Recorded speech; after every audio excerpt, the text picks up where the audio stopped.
Okay, so I want to do a motivational speech today. We're going to listen to Imagination is Everything, best motivational speech, posted on November 26th, 2021, and it was posted on YouTube channel Law of Attraction Coaching. I'm telling you all right now because I'm going to upload this to YouTube after. So let's get started. I truly believe that thoughts are the greatest vehicle to change power and success in the world. Everything begins with thoughts. There is an energy in the universe. There is something that is in each and every one of us. And it's also in the universe. And you are connected to it in a way that is often perceived to be aloof from us. Alexa, volume 7. Because it's in the world of what we call spirit. The world that is not material. And I would like to suggest that you suspend your disbelief, allow yourself to know that you're not a human being here having a spiritual experience, but that is the other way around. You're a spiritual being having a human experience. And the quality of your human experience is really much more dependent upon how you use this invisible intelligence and how you connect to this energy. Now, the human mind is far more fertile, far more incredible and mysterious than the land, but it works the same way. It doesn't care what we plant. Success, failure, a concrete worthwhile goal, or confusion, misunderstanding, fear, anxiety, and so on. But what we plant, it will return to us. You see, the human mind is the last great unexplored continent on the earth. It contains riches beyond our wildest dreams. It will return anything we want to plant. Now you might say, well, if that's true, why don't people use their minds more? Well, I think they've figured out an answer to that too. Our mind comes as standard equipment at birth. It's free. And things that are given to us for nothing, we place little value on. Things that we pay money for, we value. The paradox is that exactly the reverse is true. Everything that's really worthwhile in life came to us free. Our mind, our soul, our body, our hopes, our dreams, our ambitions, our intelligence, our love of family and children and friends. All these priceless possessions are free, but the things that cost us money are actually very cheap and can be replaced at any time. A good man can be completely wiped out and make another fortune. He can do that several times. Even if our home burns down, we can rebuild it, but the things we got for nothing, we can never replace. The human mind isn't used merely because we take it for granted. Familiarity breeds contempt. It can do any kind of job we assign to it, but generally speaking, we use it for little jobs instead of big important ones. Universities have proved that most of us are operating on about 10% of our abilities. Decide now, what is it you want? Plant your goal in your mind. It's the most important decision you'll ever make in your entire life. Do you want to be an outstanding salesman, a better worker at your particular job? Do you want to go places in your company, in your community? All you've got to do is plant that seed in your mind. Care for it. Work steadily toward your goal, and it will become a reality. It not only will, there's no way that it cannot. Give yourself a chance to become all you can become and to accomplish all you can accomplish. Let me give you a Bible philosophy that teaches how to get whatever you want. Here's what it says. Ask. That's it. Ask. Of all the important skills to learn in life, be sure to include the skill of asking. What does ask mean? Ask means, what do you want? And the complete formula is staggering. It says ask, and you will receive.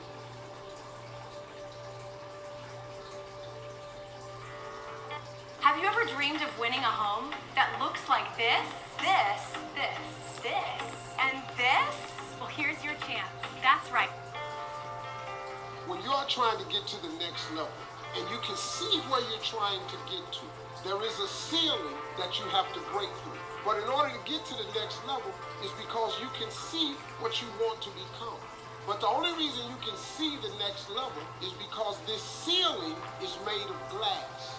In order to get to the next level, you must be willing to break through the glass. Anytime you break through glass, you are going to get cut. You are going to bleed. And in order to get to the next level, you are going to have to give up something that you care about. You cannot take everything with you. Everybody come with you, can't go with you. So when you go through the glass ceiling, you have to be willing to get cut. The cut is going to put some bruises and blood. But that's the only way to get to the next level. I understood that. I knew that I could not remain the same and change. You got to grow. You can't hang out with everybody you've been hanging out with to go to the next level. You can't do everything you used to do. If you do that, you'll never grow. The thing that you want the most of is the very same thing that you're going to have to give the most of. I'll say it again. The things that you want the most of, that very same thing is the thing that you're going to have to give the most of. See, there is no theory of Newton, behind every action there's an equal and opposite reaction. Behind every action there's an equal and opposite reaction. Well, that happens throughout all the principles of success too. I want you to understand something. See, you can't have peace if you're practicing war. Tell me how that works. You can't have progress in your life if your business is holding someone else. It cannot happen. But if you're climbing a ladder and you're stepping on each rung of the ladder, and that's producing progress, you're progressing up the ladder. That means every step you step on another rung going up, you are taking another step higher. If you one time stop putting your foot in front of the other to step on the next rung, and you look over and you take some time out to push someone off their ladder, or you lift your foot to kick them off one of their rungs of the ladder, guess what you have done? You have immediately stopped your progress. You can't progress and be in the business of holding anyone back, anybody, because to kick somebody off the ladder, you got to take your foot off of yours, and you got to be careful when you do it, because he ain't the only one you see. If there is joy you are looking for in your life, you cannot be in the business of passing out pain. You cannot be.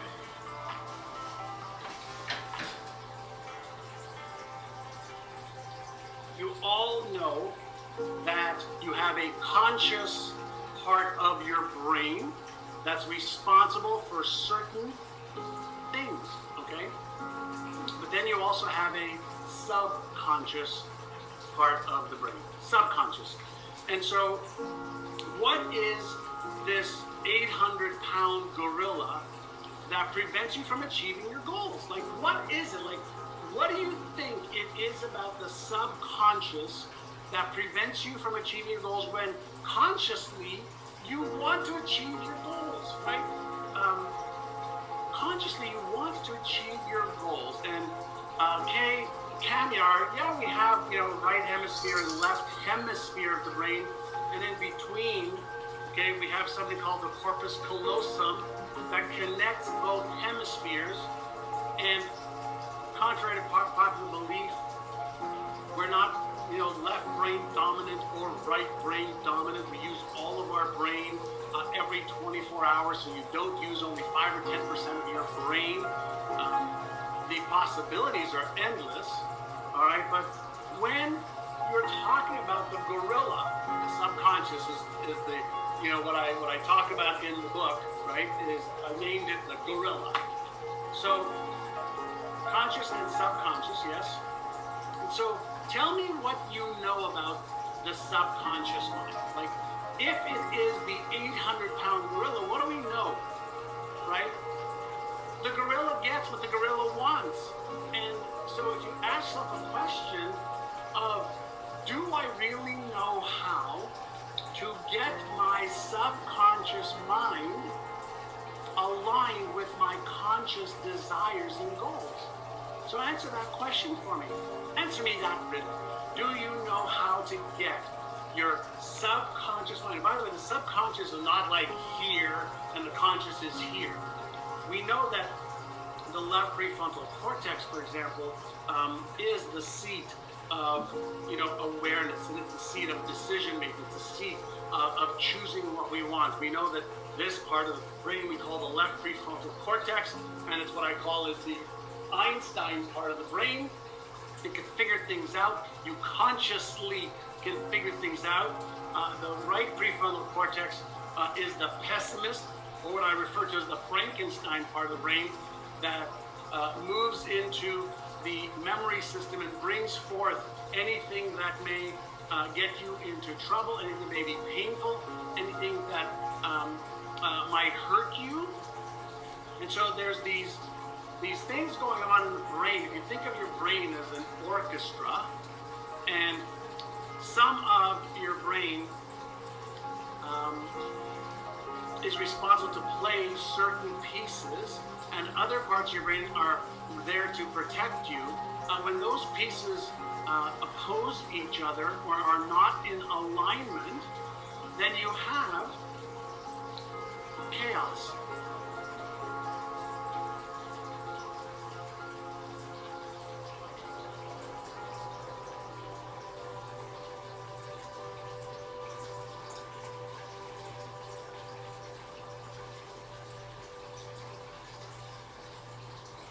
Birds of a feather flock together. You run around with losers, you will end up a loser. Unconsciously, you will pick up their ways, you'll pick up their habits, you'll pick up, most importantly, their attitude about life. If you're around cynical, negative people all the time, you will become cynical and negative. So you got to watch yourself. Many of us are living out the lives of other people, living out their conclusions, living out of their consciousness. The other thing is that you begin to looking at your life and looking at what it is that you want to achieve. Another crucial thing that you must do is align yourself with powerful people. Align yourself with people that can encourage you, people that can empower you, people that you can learn from, people that you can grow from. That's very important. See, if you have people around you that can contribute to your growth. When I wanted to become a speaker, I joined the National Speakers Association. I wanted to be around the Dr. Norman Vincent Peales, the Zig Ziglars, the Dwayne Dyers. I wanted to be around people that were doing what I wanted to do. I wanted to learn from them. And you want to do that too. You want to align yourself with people who think like you, people who dream like you, people who want more out of life, people that are stretching and searching and seeking some higher ground in life. As opposed to the majority of people. Somebody said, always strive to get on top in life because it's the bottom that's overcrowded. And see, you don't want to be on the bottom. See, it's easy to be on the bottom. It doesn't take any effort to be a loser. It doesn't take any motivation, any drive in order to stay down there on a low level.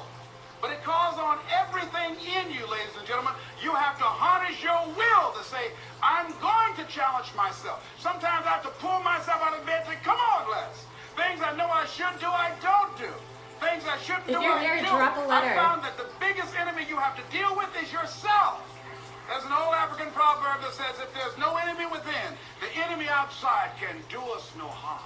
You begin to look toward making this your decade. As you begin to look toward making your life different. As you begin to look at yourself, you've got to redefine yourself. Who are you right now? Ray, and who must you for become in order to create what you want? What has to change about you? What is it that you're doing right now that would be a liability for you? As you begin to look toward the future and take inventory of yourself, what is it about you right now that you've got to leave this behind because this no longer fits? Looking at where you want to go and the kind of person that you must become, the kind of standards that you have for you, what is it that you must do differently? It makes sense unless you change your pattern. Unless you change the way you're thinking, unless you change your behavior, you're going to continue to produce the results in your life. See, all of us are winners, but some of us are producing results that we don't want. And so all you have to do is look at your game plan, look at your strategy. How is it that you have been being? What is it that you've been doing to produce this? See, you're the director, you're the producer, you're writing the script, you're the star of your life. And as you begin to look at your life, you can decide whether or not it's a smash or whether or not it's a flop. That's in your hands. Look at your life. Look at where you want to go. Don't worry about your circumstances. Don't worry about your age. I have a friend who's up in age, over 70, and she wanted to build a multi-million-dollar complex. The name is Dr. Johnny Coleman. Lenders and bankers say, you can't do that. You're too old. She ignored them. That building now stands, ladies and gentlemen, a multi-million-dollar structure. But there are a lot of people who would have listened to that. There are a lot of people that would not have even gotten to that point. They would have talked themselves out of even going down to the bank to ask for it, because they've already said no to themselves. See, it's time now. If you want to make this your decade, you've got to start saying yes to your life. You've got to start saying yes to your dreams, yes to your unfolding future, yes to your potential, as opposed to saying no. See, 87% of our self-talk is negative. So you've got to make a conscious, deliberate, determined effort to say yes to your dreams. Why not? Why not me? Don't spend time like most people going through life complaining. You got to learn to let the past go so you can grow. Many people never act on their dreams because they allow their past experiences to determine what their possibilities are. Whatever you've done in the past, that's not a reflection of your possibilities. That's just a reflection of your consciousness. That's just a reflection of your development and your growth. The future is unfolding for you right now. The future is unlimited for you right now. No one knows where you can go. No one knows what you're capable of or what's possible for you. You don't even know that. I had no idea, ladies and gentlemen. No one could have convinced me that I was able to do this. I'll never forget, I was speaking in Detroit, and a high school friend of mine saw me afterwards, and he was backstage. He said, "I can't believe it's the same person." And I thought for a moment, and I said, "It's not. The person you know, he's gone." We have the power to change our personal history, changing the direction of our lives, changing our thoughts, changing where we want to go, exploring new horizons. So as you begin to look at this decade and affirming that this is your decade, as you set goals that will make you stretch, that will bring out the best in you, as you begin to remove the negative, toxic people from your life, as you decide to take some chances in life, and that's one of the things that's very important. This God said, if you're not willing to risk, you cannot grow. And if you cannot grow, you cannot become your best. And if you cannot become your best, you cannot be happy. And if you can't be happy, then what else is there?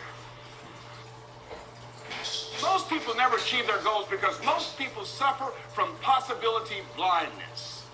They look around trying to think about the things that they don't have. Robert Roots, a young man who wrote a book about success principles of the three little pigs. He said, it's not what you don't have, it's what you think you need that keeps you from being successful or happy in life.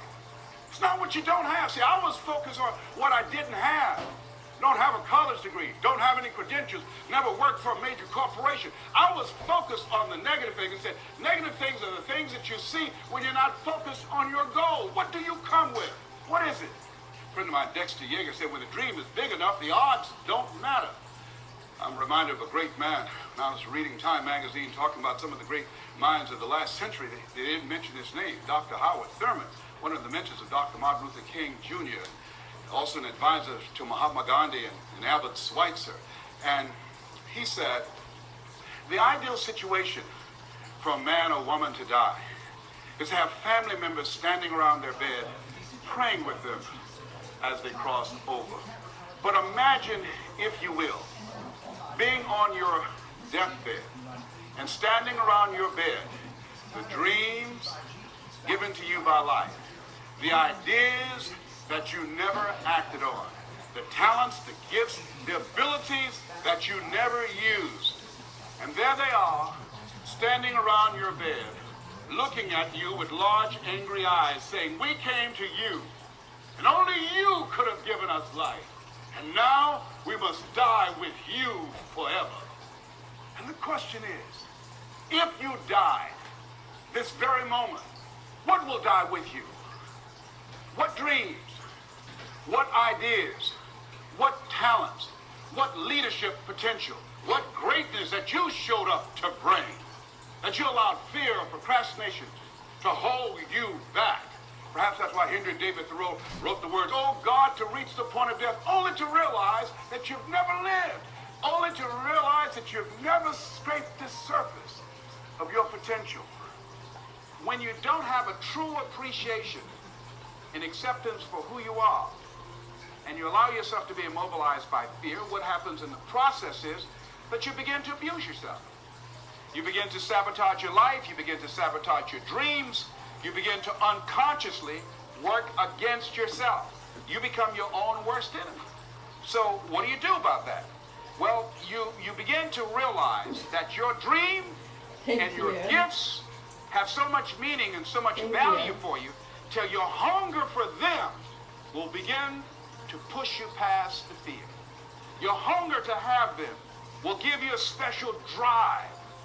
As you work on yourself, as you begin to acknowledge your true identity, the true power that you have, the true capacity you have to bring about change, the miracle-working power that you have within yourself to do the things that you want to do.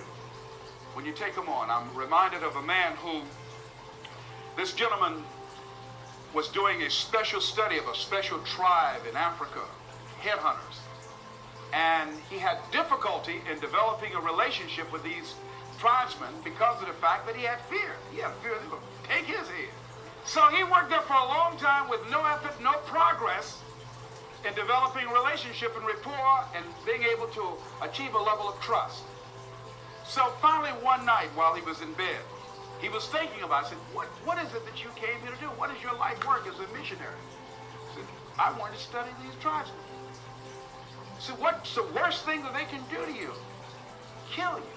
And he just decided, hey, this is what I came here to do. I know that there's some risk involved, and I'm going to do it, come what may. He said, I'm not going to be afraid of it. He went back the next day, and he started doing the work and trying to talk to and interview many of the members of this tribe. And they began to respond to him. They threw out the welcome mat to him. And years later, when people came to see what his progress was, they asked him, how were you able to do this? How did you convert the relationship from being hostile to that of being positive? And he said something I think has value for all of us. He said, when life can no longer threaten you with death, so what else is there? And the majority of the fears that we have are not life or death fears. They're not those kind of fears.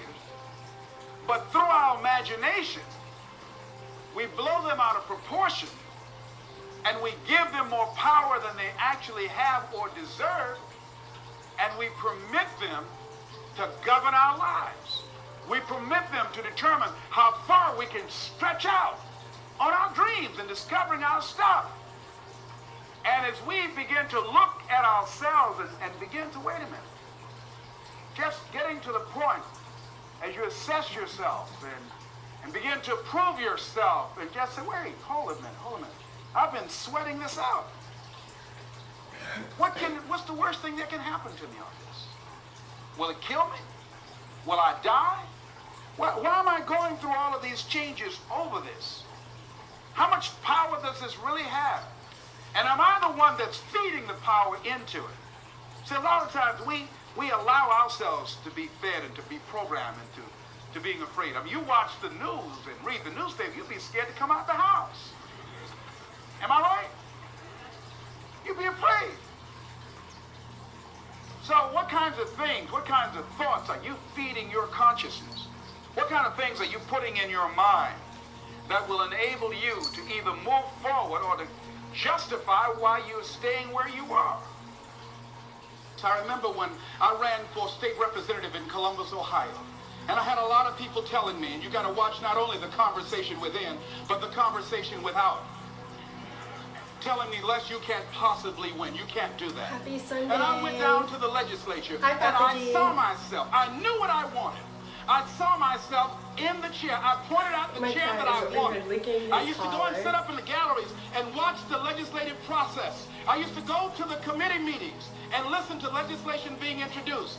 I learned how to write legislation, how to amend legislation. I started thinking like a legislator. Got up every day dressing, thinking like that, selling myself on it, seeing myself in the legislature. Mr. Speaker, I'm the gentleman from the 29th House District. I'd like to introduce the bill. I went in the legislature, walked around. I had the experience of it. And when I ran and won against overwhelming odds, they were shocked. I won the election even before it was held because I was living it in my mind. You want to see yourself beyond your circumstances. You got a challenge, see yourself beyond your challenge. See yourself with the challenge already resolved. And knowing that all is well, seeing yourself in control, and in charge of your destiny, being healthy and happy. The next thing is, it is important in the area of motivating yourself, it's important to know why you're doing it. Because that mind will say, why bother? Why go through all this? This is too hard. No, throw in the towel. It's not worth it. Has it ever said that to you before?